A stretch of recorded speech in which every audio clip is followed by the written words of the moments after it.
Hello and welcome to Lantern Lane Stories. Tonight's story is Anne and the Diary She Called Kitty.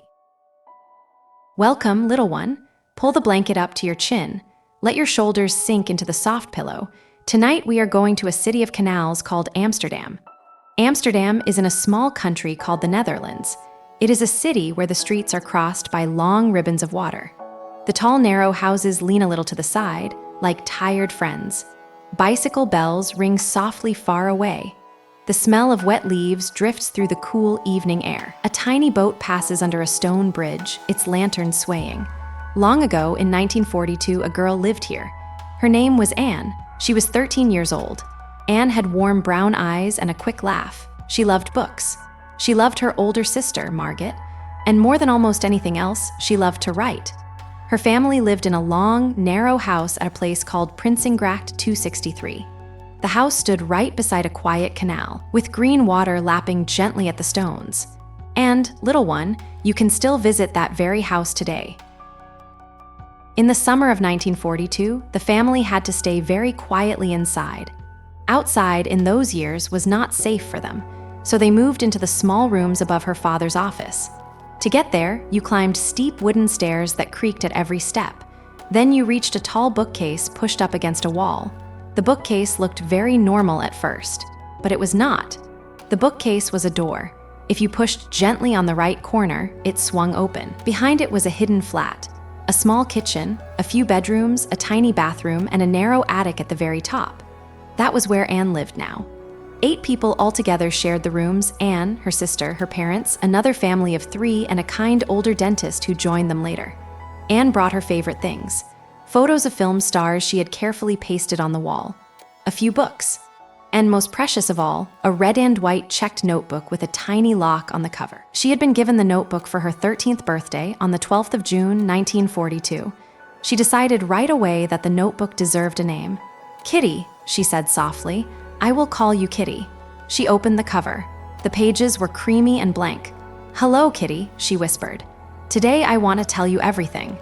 She wrote in pencil first, then in dark blue ink. She wrote about her old black cat, Mort, who she missed dearly. She wrote about her sister Margaret, who was clever and good at math, and who kept her own quiet diary too. She wrote about what she had for breakfast: a small bowl of oatmeal, a slice of dry bread, sometimes a tiny spoon of jam. And she wrote about her dreams. "When I am big," Anne told Kitty, "I want to be a real writer." In the hidden flat, the days were very quiet. During the daytime, workers were busy in the office below. The families had to walk softly in their socks and speak only in whispers, so no one would hear. But there was one window that Anne loved most of all. The window was high in the narrow attic. From it, you could see over a small garden behind the house. And in that garden grew a tall, beautiful chestnut tree. In spring, the chestnut tree was full of soft white flowers. They stood upright on the branches, like rows of small candles. In summer, the leaves turned a deep, deep green and made cool shadows on the wall. In autumn, brown nuts thumped softly onto the grass below. Little squirrels darted out from the bushes to gather them up. Anne wrote about the tree often. "Kitty, the chestnut is full of leaves again. The sky is so blue. As long as it stands there, I cannot help feeling hopeful." Just beyond the rooftops, there stood a great old church called the Westerkerk. Its tall blue and gold tower could be seen for blocks and blocks. Every 15 minutes, the bells of the Westerkerk rang. Bong, bong, bong, far away, gentle, steady as a heartbeat. Anne loved those bells. They reminded her that the world outside was still turning, that morning would come, and that the moon would rise again at night. She wrote and wrote and wrote. Some pages were funny, full of small jokes about the people she shared rooms with. Some pages were quiet, full of tiny wonders. Some pages were full of big, brave questions about the world. She wrote about a boy named Peter, who lived in the same hidden rooms with his family. They sometimes climbed up to the attic together to look at the stars. She studied French and English from old textbooks. She read history books her father brought up to her. She read the ones she loved most 3 times each. She wrote about being 13, and then 14, and then 15. And one evening, she wrote a sentence she would always remember. "One day, Kitty, I would like my words to last." Many years passed.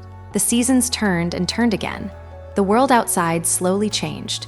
When everything was finally calm, Anne's father, whose name was Otto, came home. He was the only one of the 8 who came back. He climbed the steep wooden stairs alone. He pushed open the bookcase, just as he had done so many times before. The little rooms were empty. The walls were bare. But on the cold wooden floor of one room, someone had carefully kept a few things safe. A red and white checked notebook with a tiny lock on the cover. Otto picked it up gently. He sat down by the window. He opened the first page. He read his daughter's words. He laughed. He cried. He turned the pages slowly, late into the night. "The world should hear this," he whispered at last, so he shared Kitty with everyone. Soon, people in faraway countries read Anne's words. They read about her cat, Morch, about the chestnut tree in spring, about oatmeal for breakfast and squirrels in the garden, about a girl who hoped even when hoping was hard. Today, Anne's diary has been translated into more than 70 languages: Spanish, Japanese, Arabic, Swahili, Hindi, Hebrew, and many more. Children all over the world know her name. The house at Prinsengracht 263 is still there, beside the same quiet canal. You can visit it. The bookcase still swings open, like a door from a fairy tale. The old chestnut tree, sadly, fell down in a strong storm a long time ago. But before it fell, kind people gathered some of its nuts.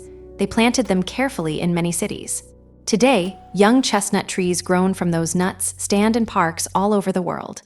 One small chestnut now grows in the very garden where the great old tree once stood. If you ever go to Amsterdam, you can climb those narrow stairs. You can stand in the little room where Anne wrote her diary. You can look out the same window. You can see the same patch of soft, soft sky. And very quietly in your heart, you might whisper, "Hello, Kitty." Far away, the bells of the Westerkerk ring once more. The canal water grows dark and still. Tiny boats are tied up for the night, bobbing gently at their ropes. Close your eyes, little one. Let the pillow hold your head. Let your breath grow slow. And so, Amsterdam also slowly fell asleep. Good night.